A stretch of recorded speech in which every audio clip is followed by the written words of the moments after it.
Tell me when we're live. We're live. We're live. Here we go. Welcome, day 48. Unbelievable. I don't want to give away any of the show tonight or Saturday and ruin it and jump ahead, but you know what Sunday is? It's day 50. Holy, just holy. Anyway, forget that. It's day 48. We're here. So let me tell you how this week went. Started on Whiskey Wednesday, making that concoction of a drink, the screwball. It was delicious. It took me back into the college days, and I was like, Thursday, shots. I had to do the kamikaze. That was awesome. And then it really got me thinking about college days. I was like, I got to go back to my fellow CCMS folks. Cincinnati College of Mortuary Science. Boom! Where I got my death care degree on, and it's a great night to give a shout out to all of the other death care workers out there. And if you're lucky enough to go to the Harvard of mortuary schools, yeah, we still call it that, then this drink is not only for my CCMS brothers and sisters, but for all death care and for everybody out there. We're making a drink, and I bet you don't even know it, and it's called the Obituary Cocktail, quarantine style. Yeah, it's another beer night. Come on with me, folks.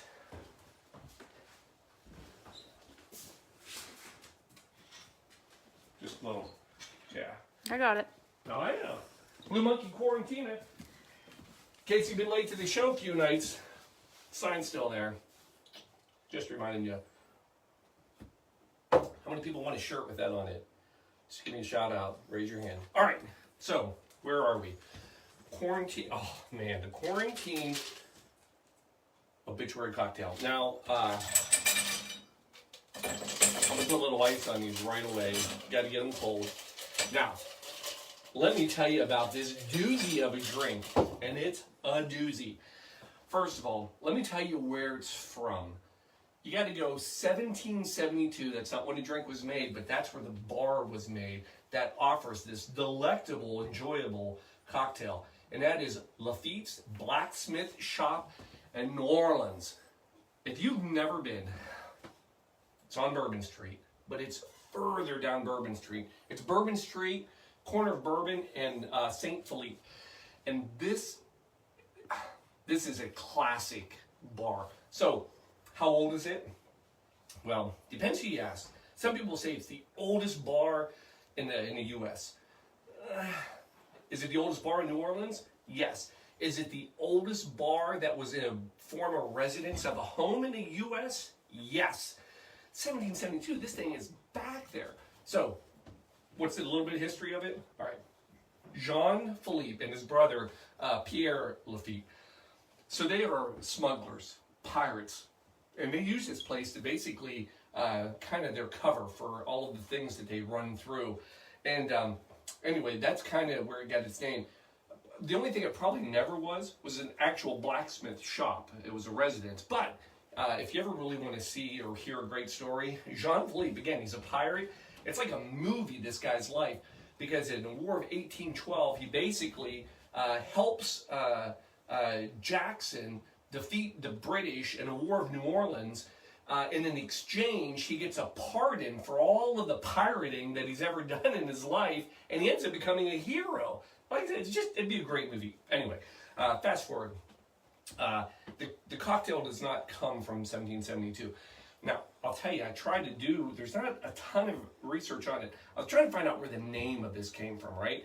And the best that we can come up with is it's called the obituary because it was an ode, it was an obituary to when absinthe was no longer available in the United States. Because you have to remember, absinthe, for a long time, you were not allowed to have this in the U.S. Matter of fact, 1912, absinthe was gone, and it did not come back in the U.S. until 2007. All right. It's really not a complicated drink. Gin. It's got to be a good botanical gin. You need a lot of flavor because we're going to put in none of this rinse. We're putting in a chunk of absinthe, and it's not a splash of vermouth. It's a chunk of vermouth. So this is a heavy.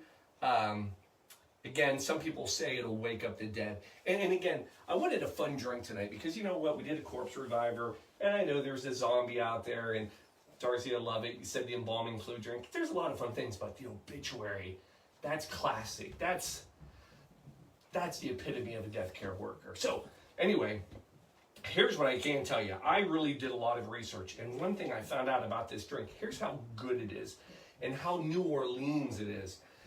There is actually a secret society for this cocktail.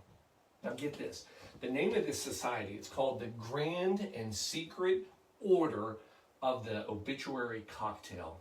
And I mean, this thing is undercover, other than the fact that they wear t-shirts with the name of the club on it, and they also have a Facebook page. But it's private. I tried to get in. You better believe I was working on it this afternoon when I found out that there was a Facebook page and there's a secret order of the Obituary Cocktail. Shout out to you folks. If you want to let me in, tell me how I do. Anyway, let's make the darn drink, Paul, because I'm thirsty and it's a Friday night. Well, let's do it. Not a hard one. First of all, remove your ice. Ooh, nice and cold. Look at that. Sorry I didn't spill any, folks. I know it's more fun when I spill things. All right, 2 ounces of your good gin. There's our one. These are already 2 ounces, by the way, but I'm making one for Shelby again. Now, again, told you we're coming back with absinthe, and this isn't some mansy-pansy splash around and then dump the rest off. No. So for every 2 ounces, 3/4 of an ounce of absinthe. That green cherry. Oh. You can smell it as soon as you open it up. It's delicious. I will tell you, I never thought in my dear life I would ever run out of a bottle of absinthe. You know, this is the stuff that your grandkids find and say, what was Grandpa drinking? It'll be the 4th bottle by the time my grandkids find it. Last step, vermouth. And again, this isn't like a martini where, just, swing it around and make it dry. No, you're going the same thing. It's equal parts absinthe and vermouth. This is what makes a drink. All right, done. Come back. Give a good shake. You want it cold. It's funny. I always try to find all the different recipes on the drink. List as many as I can find in about 4 minutes. And one of the funny things about this drink is everybody agrees how cold it needs to be. Probably because of the absinthe and the fact that it will kill you. It is called the obituary. So you want it extra cold, which means, as you all know, I won't be able to get it open. But some people even suggest putting these in the freezer, not only before you serve it, but after you pour it in, to set the whole drink in the freezer for 10 minutes before you drink it. That's way too long. I'll have this thing gone by then. So, come back. I'm going to go right in that cold glass. You got to admit, the color of any absinthe drink is in of itself beautiful. You know? I got a nickel for everybody. Anybody can name all the absinthe drinks that we've made so far. And we're not even done. Now, last thing we do. Most people will say, serve it with no garnish. I don't like that. So what we're going to do is we're going to put a lemon twist on it. Now, I want you to do the lemon right over top because it's going to give a nice little spray of lemon right down into this. And honest to goodness, as much as I've become a fan of my absinthe, any bit of lemon or anything can help. And the last thing that I know for sure that our boy Jean Lafitte probably smuggled in and out back in the day, in his pirate days, was emergency. Just like I'm smuggling this stuff now and keeping it down in my secret stash, I'm sure he did the same thing. Vitamin C, day 48, emergency. Thanks for not sponsoring us. Okay, now we're going to try something different. I'm going to actually put a little of this on the board so that doesn't look bad. And I'm going to, kind of like a sugar, I'm going to just crust this. And then we're going to drop that right in there. So, yeah, we're just going to kind of like your bread and the chicken fillet, and then All right. There it is.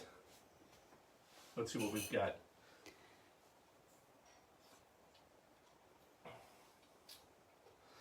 Now, I'm not going to sit here and tell you that this is something you're going to drink and be like, oh my gosh, it's like candy. I can't even tell I'm drinking alcohol. You absolutely can tell you're drinking alcohol with this. The anise flavor of the absinthe, powerful, but delicious. My liver, already enjoying it. Now, last thing I want to leave you with, the obituary. As a former, and I say former, I still am licensed funeral director. Probably one of the things I learned about the obituary that kind of still, let me tell you what it is. I can sit here and tell you that the obituary started in 59 BC in Rome on, papyrus paper and parchment and papers. No, we don't care about that. I can tell you in like 1884, with the invention of the linotype machine, when we, instead of setting each letter, we had lines of brass letters that printed off papers. That's when the obituary really became something. That's what we're going to talk about. What I want everybody to realize is what the obituary is. Because a lot of people think everything in a newspaper that says, beloved Bob Smith, died, that's an obituary. There are actually two things that go in a newspaper, typically. There's the obituary, and then there's a death notice. And a lot of people don't know the difference.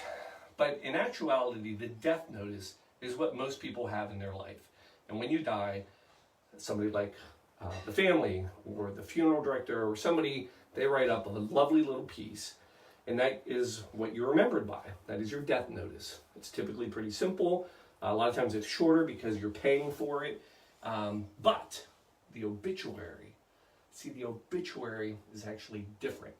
Not only now, but even historically. See, the obituary was what the paper decided to write. That was a story. You didn't pay for it. That was, if you were somebody, you got an obituary. So everybody gets a death notice. Well, write the check. But the obituary, that's when the paper decided who got it. And that still happens today. I learned this basically when I was a funeral director. When I was like, oh yeah, we'll do an obituary. And then I quickly was corrected and found out when you had that funeral and the newspaper said, hey, we would like to write an obituary on this person, that's a big deal. There's a whole story. So I leave you with that difference because of this. I think you should live your life with hopes and dreams that when you do die, by the way, we all do, that you get yourself an obituary. Do the things in life that will make you obituary worthy. And I don't know. I'm trying to do my part. But with all this alcohol, I can already tell what my obituary will say. Cirrhosis of the liver. Well, anyway. Hey, cheers to everybody. It's a Friday night. It's day 48. I hope you had a good week. Enjoy your obituary quarantine-style cocktail. To everybody out there, love you. See you tomorrow. Day 49 on a Saturday. Oh, do you know what was supposed to happen tomorrow, by the way? Kentucky Derby. I'm not saying anything, but let's have some fun with that. Anyway, love you all. Good night.